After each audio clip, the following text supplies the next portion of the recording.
नमस्कार दोस्तों, स्वागत है आप सबों का आपके अपने चैनल सिद्धार्थ एजुकेशन पॉइंट पर। दोस्तों, आज का जो ये क्वेश्चन आपके सामने रखा है, ये सवाल आपके सीटेट 2019 में पूछे गए, जो दिसंबर में एग्जाम हुआ था, उसके सारे क्वेश्चंस को लेकर मैं आज आपके सामने हूँ।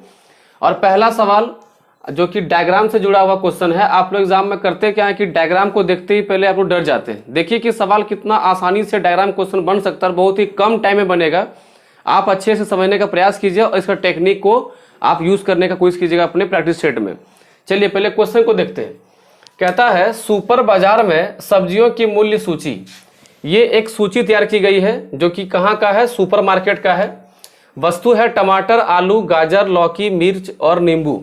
उसके कुछ मात्रा दिए गए हैं, किसी में केजी में मात्रा है, कहीं पर ग्राम में मात्रा है, और ये मात्रा आपका रुपया में है। तो पहले आप टेबल को समझने का पहले प्रयास कीजिए। देखिए टमाटर 1 केजी कितना है, 40, तो ये तो रेट ही हो गया। आप जब कहीं पर रेट पूछते हैं तो क्या बोलता है कि 1 किलो का 30 टका, मतलब कि उस वस्तु का रेट ही कितना है, 30 टका प्रति किलो है। अब यहाँ बोल रहा है कि आलू 2 किलो का 25 टका, तो आप खुद से समझ सकते हैं भाई 25 टका में 2 किलो तो 1 किलो का 12.5 टका, यानी 12.5 टका। ठीक है। गाजर 250 ग्राम कितना बोला है, 20। लौकी 1 केजी का 10, मिर्च 100 ग्राम का 10, और नींबू 4 नग का 10। 4 नग आप ये देखो, यहाँ पे ये जो वर्ड दिया गया ये जान करके आपको उलझाने के लिए दिया गया है। आप इसको समझेंगे कि 4 पीस का 10 टका। ठीक है। चलिए अब क्वेश्चन देते हैं क्या पूछता है। संजय ने आधा किलो टमाटर लिया। ठीक है। अब जैसे जैसे क्वेश्चन पढ़ते जाएंगे हम लोग यहाँ पर उसके वैल्यू को लिखते जाएंगे ताकि आसानी हो क्वेश्चन को सॉल्व करने में, टाइम कम लगे। संजय ने आधा केजी टमाटर लिया। देखिए टमाटर का 1 किलो का दाम 20, तो आधा कितना होगा दोस्तों, सॉरी टमाटर 1 केजी का 40, तो हाफ कितना होगा, 20। 1 केजी आलू लिया। देखिए आलू 2 केजी का 25 टका, तो 1 केजी कितना होगा, 12.5 टका। हाफ केजी गाजर। अब यहां देखिए हाफ केजी में कितना ग्राम होता है, 500 ग्राम। 250 ग्राम का 20 टका, तो 500 ग्राम कितना हो जाएगा बताइए, 40 टका हो जाएगा।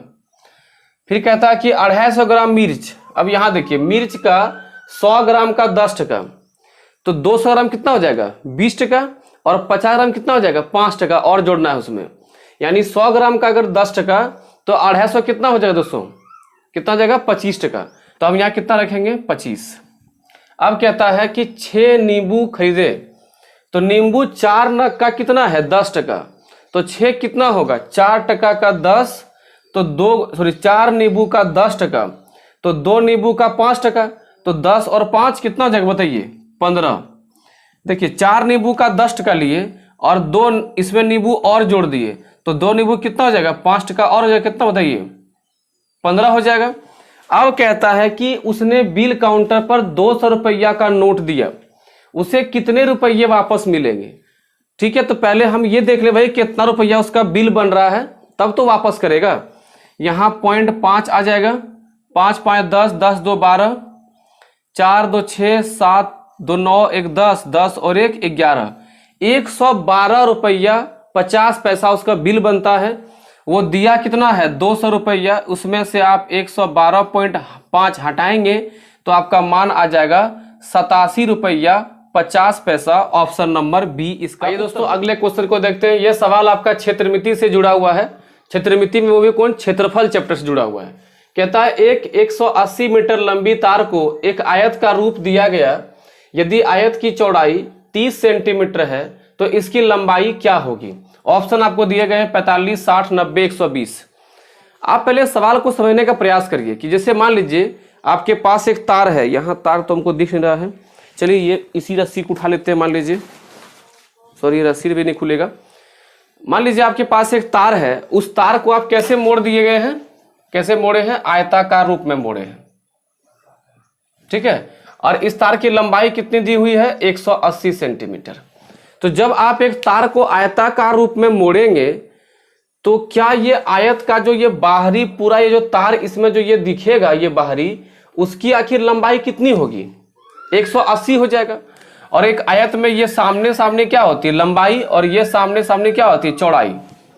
इसका मतलब कि अगर आप यहां से इस बिंदु से अगर आप इसको मापना शुरू करेंगे इसके चारों ओर, तो आपको 180 सेंटीमीटर तार जो है वो मिलेगा, क्योंकि इसी को ना आप मोड़ के क्या बनाए हैं, आयत बनाए हैं। ठीक है। आप इस कोना से मापें या इस कोना से या इस कोना से या फिर इस कोना से, किसी भी कोना से आप मापेंगे या फिर किसी भी एक स्थान से आप मापेंगे और फिर से वहां तक पहुंचेंगे तो आपको 180 सेंटीमीटर मिलेगा ही मिलेगा। ठीक है, कहता दोस्तों देखिए इसकी चौड़ाई कितनी दी हुई है 30 सेंटीमीटर। तो ये जो पूरा बाहरी माप को आपने मापा, तो ये बाहरी माप को क्या बोलते हैं, परिमाप। देखिए कैसे, बाहरी माने होता है परि और मापना को आप माप लिख दिए, तो परिमाप क्या होता है, बाहरी माप, याद रखिएगा। ठीक है, तो बाहरी माप कितना आपको मिला 180। आयत का जो परिमाप होता है 2 into L plus B, 2 into L plus B. अब यहां से 180 आपको दिया हुआ है, 2 से आप काटेंगे तो ये 90 मिल जाएगा। देखिए आपका ऑप्शन में 90 भी है, आप अगर थोड़ा भी हड़बड़ाए तो आपका उत्तर गलती होने का चांस है। तो आपके पास बी कितना दोस्तों, बी है आपके पास 30। तो अगर यदि हम एल निकालना चाहें तो ये 90 माइनस 30 हो जाएगा, ये 30 आके यहां माइनस हो जाएगा, कितना हो जाएगा बताइए दोस्तों 60। तो इसकी लंबाई कितनी बताइए 60। कोई दिक्कत समझने में नहीं। ठीक है, जब इसके चैप्टर को हम चूंकि इसके चैप्टर को हम पढ़ा दिए हैं, आयत का, वर्ग का, समकोण, समबाहु, समद्विबाहु, त्रिभुज, ये सारे अलग अलग वीडियो बना करके मैंने डाल दिया है। उसका हम लिंक जो है आपको डिस्क्रिप्शन में डाल देंगे, आप चाहे तो वहां से उसको डिटेल में उसको आप देख सकते हैं। ठीक है, अगला क्वेश्चन चलते हैं। अब दोस्तों ये जो सवाल आपके सामने है, ये सवाल पिछले 5-6 सालों से हर बार सीटेट अपने क्वेश्चन में डालती है, और ये सवाल एक तो आपका ईवीएस में भी रहता है और ये एक क्वेश्चन आपका मैथ में भी होता है। तो अगर आप इस क्वेश्चन को अच्छे से समझ जाते हैं तो आपका ईवीएस से 1 नंबर और 1 नंबर आपका मैथ से 2 नंबर आपके हाथ में रहेगा। और इस सवाल को बनाने के सबके अपने अपने तरीके होते हैं, लेकिन मैं जो तरीका आपको बताऊंगा वो सबसे आसान तरीका आपके लिए होगा। देखिए क्वेश्चन क्या कहता है, एक ट्रेन दिल्ली से 29 अगस्त 2019 को 16:30 पे प्रस्थान करती है। वह अपने गंतव्य पर, ध्यान दीजिएगा, गंतव्य मैंने होता है जहां जाना होता है उसको, गंतव्य पर 31 अगस्त 2019 को 8:45 पर पहुंचती है। तो ट्रेन कितने समय यात्रा की। सबसे पहला काम होगा आपका कि जो भी आपको डेट दिया जाए आप उसको पहले लिख लेंगे और टाइम उसका लिख लेंगे आप, 31 अगस्त 2019 8:45। सबसे पहली बात इसमें आप गौर करेंगे कि इसमें जो टाइम दिया गया है वो आपको देखिए 16:30। आपका जो सामान्य घड़ी आप जो पहनते हैं उसमें 16 नहीं लिखाता है, क्योंकि उसमें जो 12 घंटा का बनता है आधार, लेकिन रेलवे का जो ट्रेन का जो आपका घड़ी होता है उसमें बनता है 24 घंटा घड़ी होता है। तो 16 मतलब होता है शाम का 4 बजे।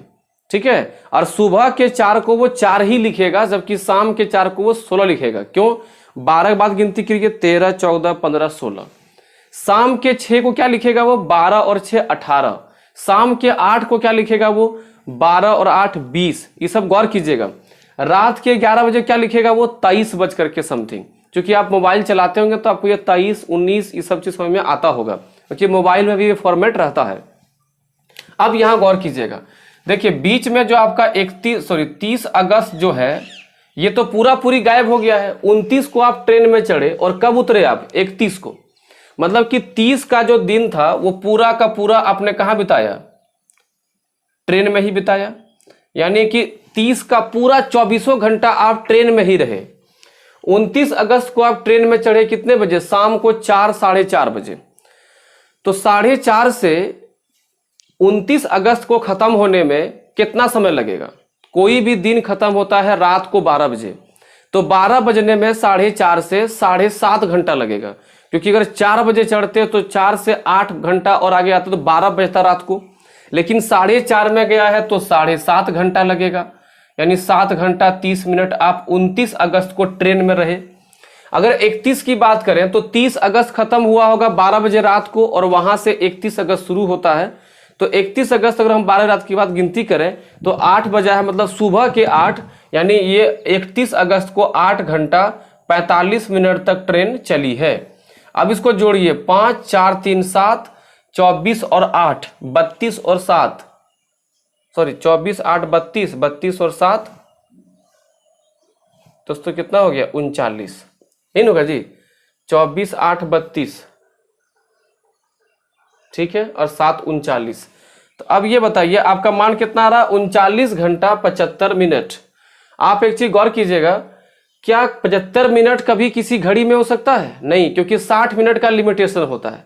60 मिनट के बाद वो 1 घंटा हो जाता है। इसका मतलब ये हुआ कि ये जो मिनट इसमें 60 है, इसको उठा करके आप कहाँ ले आएंगे? आवर की ओर, घंटे की ओर। तो 60 मिनट में कितना घंटा? 1 घंटा। उसको लाके अब यहाँ जब जोड़ेंगे तो ये हो जाएगा 40 घंटा। और यहाँ कितना बच जाएगा? 75 में 60 चला गया, कितना बचेगा? 15 मिनट। ठीक है, एक बार आप जोड़ देख लीजिए सही है कि नहीं। 7 4 11, 11 और 8 19, 2 और 1 3। ठीक है, यानी आपका ऑप्शन हो जाएगा डी नंबर। तो उम्मीद है कि आपको क्वेश्चन समझ में आ गया होगा कैसे बनाना है। इसमें सबसे अच्छा टेक्निक यही है कि आप क्या करें कि प्रत्येक दिन जो ट्रेन ने बिताया है, जर्नी में, यात्रा में जो बिताया है, उसको आप सेपरेटली लिख लें और सबको जोड़ दें। आपका उत्तर एक्यूरेट आएगा हमेशा के लिए। ठीक है, चलिए अगला एक और क्वेश्चन की ओर देखते हैं। क्वेश्चन कहता है कि वह संख्या जो 1 से 10 तक सभी संख्याओं से विभाज्य हो। ऑप्शन आपके दिए गए हैं। देखिए, इस सवाल को बनाने का मैं आपको 2 अप्रोच दूंगा। एक तो आपको जो प्रोसेस से बनाना है, और एक जो आपको एग्जाम में तरीका अप्लाई करना है। और जो तरीका एग्जाम वाला होगा उसी पे आप अधिक जोर देना, क्योंकि आपके एग्जाम में सवाल टिक करना होता है, बनाना नहीं होता है। ठीक है, देखिए यहां पे पहले समझिए, इस जगह पर क्या बोला है? 1 से 10 तक जब भी किसी संख्या से के साथ से जोड़ा हुआ हो और जहां अंत करना उसके साथ तक जोड़ा हो, इसका मतलब कि शुरुआत वाली संख्या और अंत वाली संख्या दोनों शामिल है। लेकिन अगर ऐसा बोलता कि 1 से 10 के बीच ना, तो उस समय क्या करते हैं? ना ही हम लोग 1 लेते और ना ही 10 लेते। लेकिन यहां क्या बोला? 1 से 10 तक, यानी यहां पर 1 भी लेना है और 10 भी लेना है, और इनके बीच जितने भी अंक या संख्याएं आ रहे हैं उनको सबको लेना है। यानी 1 2 3 4 5 6 7 8 9 10, ये संख्याएं लिखने का काम नहीं, आपके मन में खुद दौड़ता होगा। तो आप खुद देखिए कि इन सभी संख्याओं से विभाज्य होना चाहिए, कटना चाहिए। विभाज्य मैंने कटना चाहिए। तो आप बताइए कि 10 जो है, क्या वो 3 से 6 से 7 से 9 से कटेगा? जी कभी नहीं कटेगा। तो ये आपका आंसर नहीं हो सकता। देखिए 100 जो है 10 से कट जाएगा, 5 से कट जाएगा, 4 से, 2 से, 1 से कट जाएगा, लेकिन 9 से नहीं कटेगा। तो ये भी आपका उत्तर नहीं होगा। अब ऑप्शन नंबर 3 देखिए, अंत में क्या है? 604, और कटना चाहिए इन सभी संख्याओं से। तो कभी आप कोई ऐसा संख्या देखें जिसको कि 10 से काटते हो और अंत में 4 हो? 10 से कटने का सिंपल तरीका कि अंत में 0 होना ही चाहिए। ठीक है, तो क्या यहाँ पर 0 है? नहीं है। तो ये आपका आंसर होगा ही नहीं। क्या बचा? D number. बिना बनाए आप आंसर तक पहुंच गए, 2520। ठीक है, और जब इसका बनाने का तरीका समझेंगे तो इसको एलसीएम निकालना पड़ेगा। जब दिया जाए कि 1 से लेकर के 8 तक, 1 से लेकर के 10 तक, 1 से लेकर के 20 तक, इन सभी संख्याओं से कटने वाली संख्या बताइए, तो आपको सिंपल समझना है कि एलसीएम पूछ रहा है आपसे। तो एलसीएम निकालते समय क्या करेंगे? आप सबसे बड़ी संख्या को लेंगे। देखिए यहां भी आपको टेक्निक सिखा रहे हैं एलसीएम निकालने का, आप ध्यान से देखिए। सबसे बड़ी संख्या को लेंगे 10। ठीक है, उसके बाद क्या 10 1 से कटेगा? बिल्कुल कटेगा। 2 से कटेगा? कट जाएगा। 10 5 से कटेगा? कट जाएगा। और 10 10 से भी कटेगा। इन सब का काम तमाम हो गया। क्या 10 में 3 दिख रहा है? नहीं, तो 3 दे दीजिए। देखिए जो चीज नहीं दिखेगा उसको हम दे देंगे, वहां पे गुना कर देंगे। क्या 10 में 4 दिख रहा है? नहीं, लेकिन 10 में 4 का आधा हिस्सा 2 दिख रहा है। अगर हम 2 यहां दे दें तो यहां का 2 और यहां का 2, 4 बन गया, ये खत्म। क्या देखिए 6, अब यहां देखिए दिखता है 6, 3 दूनी 6 दिखता है। 7 दिख रहा है? संभव नहीं है। 7 तो एक आभास संख्या, वो किसी के अंदर घुसेगा नहीं इन सब में से। तो यहां पे 7 देना पड़ेगा। ये खत्म हो गया। अब 8 देखिए, क्या यहाँ पे आपको 8 कहीं दिख रहा है? तो 8 तो पूरा नहीं है, लेकिन 8 का कुछ हिस्सा है। यहां से 2 और यहां से 2, दूसरी कितना हो गया? 4। अगर इसको 1 2 और दे दें तो ये क्या बन जाएगा? 8। ये खत्म हो गया। कि देखिए क्या यहाँ पे कहीं पर आपको 9 दिख रहा है? तो 9 में से केवल 3 दिख रहा है, 3 आपको देना पड़ेगा। अब सबको गुना करना होगा आपको, और जो गुना करके जो मान आएगा वही संख्या इन सबसे कटेगी। तो 3 दूनी 6, 6 गुने 2 12, 12 3 36, 36 गुने 6, 36 गुने 7, ये होता है 252। और 10 से गुना करोगे कितना आ गया? 2520। ऑप्शन नंबर 4 आपका आंसर है। तो अब ये आपका खुद का विकल्प होना चाहिए कि हमको इस रास्ते से जाना है कि बाय ऑप्शन काट के चलना है। तो मेरा अगर पूछ रहा है तो आपको ऐसे सवालों में बाय ऑप्शन चलना चाहिए। ठीक है दोस्तों, देखिए इस सीटिंग में एक और सवाल आपको क्षेत्रमिति से पूछा गया। क्वेश्चन कहता है एक वर्ग की भुजा 4 सेंटीमीटर है, इसे काटकर 4 बराबर वर्गों में विभाजित किया जाता है, तो प्रत्येक वर्ग का क्षेत्रफल क्या होगा। दोस्तों इसको अंदाजा लगाने से बढ़िया है कि आप इसको बनाने सीखिए और एकदम ऐसा बना सीखिए ताकि आपको क्वेश्चन दिखे कि भाई कैसा इसे काटा गया। देखिए ये एक वर्ग है जिसकी भुजाएं कितनी दोस्तों 4 है, 4 सेंटीमीटर, तो ये भी 4 होगा, ये भी 4 होगा, ये भी 4 होगा। अगर इसको 4 बराबर भागों में काटना होगा तो सबसे पहले हम इसके लंबाई के अनुदिश काट देंगे, ठीक है, उसके बाद इसके चौड़ाई के अनुदिश काट देंगे। तो आप एक चीज गौर करेंगे कि अगर लंबाई और चौड़ाई के अनुदिश काटेंगे तो इसको बीचों बीच काटना पड़ेगा। तो अगर ये पूरा 4 दोस्तों तो ये 2 हो जाएगा, ये भी 2, ये भी 2, सभी 2-2 हो जाएंगे। इसका मतलब कि अगर ये 4 बराबर वर्गों में बटा है तो कोई भी एक टुकड़ा हम लेते हैं तो इसका ये भी 2 हो जाएगा और ये भी 2, क्योंकि वर्ग के सभी आपस में भुजा क्या होते हैं समान। तो क्या पूछा, तो प्रत्येक वर्ग का क्षेत्रफल क्या होगा। प्रत्येक मतलब इसका भी बताइए, इसका बताइए, इसका बताइए, इसका। तो चारों आपस में समान है क्योंकि क्या बोला है बराबर में काटना है उसको, तो किसी भी एक का निकाल लेंगे तो चारों का वही हो जाएगा, एरिया सेम हो जाएगा। वर्ग का एरिया दोस्तों क्या होता है, होता है भुजा का स्क्वायर। भुजा माने ए का स्क्वायर, तो ए कितना दोस्तों 2 है, तो 2 का स्क्वायर बताइए कितना हो दोस्तों 4 का सेंटीमीटर स्क्वायर, यानी ऑप्शन नंबर ए आपका उत्तर हो जाएगा। आइए दोस्तों एक और क्वेश्चन देखते हैं। कहता है 3 ब्रांड ए, बी और सी में पेन क्रमशः 10, 12 और 24 के पैकेट में उपलब्ध है। यदि एक दुकानदार को तीनों प्रकार के पेन समान संख्या में खरीदने हैं तो पैकेटों की संख्या न्यूनतम क्या होनी चाहिए, यह क्या होगी, ये आपका ऑप्शन दिया गया है। दोस्तों देखिए ऐसे सवाल में आप दिमाग बहुत लगाने के चक्कर में आप फंस जाते हैं। आपको क्या बोला गया है कि पेन किस प्रकार के मिलना चाहिए समान संख्या में, और एक पैकेट में ए का पैकेट में 10 ठो है, बी के पैकेट में 12 है और सी के एक पैकेट में कितना है 24। जब भी ऐसा सवाल मिले सबसे पहला काम होना चाहिए कि भाई इसका हम क्या निकालेंगे एलसीएम। तो अगर हम 24 को एलसीएम मान लें तो क्या 24 में 12 है तो 12 तो है ही, कोई दिक्कत नहीं है। लेकिन क्या 24 में 10 है, 10 तो नहीं है, लेकिन 10 का जो है 2 है इसमें। अगर 2 है तो अगर इसको 5 दे दे हम कितना बन जाएगा 120, यानी कि उस दुकानदार को 120 करके तीनों ब्रांड का जो है कलम खरीदना पड़ेगा, ए का भी, बी का भी, सी का भी। अब आप खुद सोच के देखो कि ए का जो पैकेट निकलेगा वो एक पैकेट में 10 पेन है, तो उसको 120 पेन खरीदने में कितना पैकेट लगेगा बताइए 12 पैकेट लगेगा, है दोस्तों कितना लगेगा 12 पैकेट लगेगा। उसके बाद बी का जो है, बी को एक पैकेट में कितना दोस्तों 12 है, तो 120 पेन खरीदने में 12 के हिसाब से दोस्तों 10 पैकेट लगेगा। और सी का जो मान होगा, सी को 120 पेन 24 के हिसाब से खरीदेगा तो उसको 5 पैकेट खरीदना पड़ेगा। तो ए का 12, बी का 10, सी का 5, ए का 12, बी का 10, सी का 5 आपके ऑप्शन नंबर डी में दिया गया है। ठीक है, तो ऐसे सवालों को आप एलसीएम के थ्रू से बनाइए। अब देखिए आपके इस सीटिंग में एलसीएम से 2 क्वेश्चन था, ठीक है, तो सवाल को बहुत घुमा के लिखने का सिर्फ प्रयास किया ताकि आपको शब्दों में फंसाने का कोशिश किया जाए। सवाल तो बहुत ही आसान है, ठीक है, तो आप इस तरह से क्वेश्चन को डील करिए, आराम से क्वेश्चन को आप बना पाएंगे।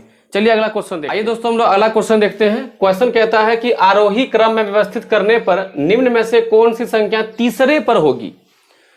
दोस्तों 3rd नंबर पे कौन होगा अगर आप आरोही क्रम में करते हैं। आरोही क्रम का मतलब होता है असेंडिंग ऑर्डर अंग्रेजी में, और असेंडिंग मतलब हो गया छोटा से बड़ा की ओर जाना। कैसा होगा, छोटा से बड़ा की ओर जाना। और एक होता है अवरोही मतलब डिसेंडिंग ऑर्डर, तो वो होता है बड़े से छोटे मान की ओर जाना। तो अगर आप इन सब में अगर आप वैल्यूएशन अगर आप करना आता है, देखिए सभी 7 पॉइंट में है और ये जो है 0 पॉइंट में, तो सबसे छोटा नंबर 1 पे ये हो जाएगा। दूसरा छोटा आप गौर करेंगे 7.07 और यहाँ पर 7.007 है, तो ये इससे छोटा है, तो ये 2 नंबर पे होगा। क्यों, यहाँ देखिए 7 पॉइंट के बाद यहाँ 7 है और यहाँ 7 पॉइंट के भी 7 है के बाद 7 है, तो 0 वाला छोटा होगा कि 7 वाला छोटा, बताइए आप। 0 का मान छोटा होगा, और जहां पर 1 0 है तो वो तो 00 से बड़ा ही होगा, तो ये नंबर 2 पे होगा। तो नंबर 3 पे कौन बताइए 7.07, ये आपका नंबर 3 पे होगा, यही आपका उत्तर होगा। ये जिस भी ऑप्शन में लिखा होगा आप आंसर मार देंगे। आपके क्वेश्चन में ये ऑप्शन नंबर सी पे लिखा हुआ था, आप उसको टिक कर देंगे। ठीक है, तो आपको आज का वीडियो कैसा लगा आप उसको कमेंट कर सकते हैं। अगर अच्छा लगा दोस्तों तो आप लाइक करें, इसको शेयर करें और अपने दोस्तों को बताएं। और जो भी लोग नए हैं मेरे चैनल पे उसे सब्सक्राइब कर लें, क्योंकि अभी ये सीरीज चलता रहेगा आपके एग्जाम तक। ठीक है, फिर मिलते हैं अगली वीडियो में, तब तक के लिए नमस्कार, जय हिंद।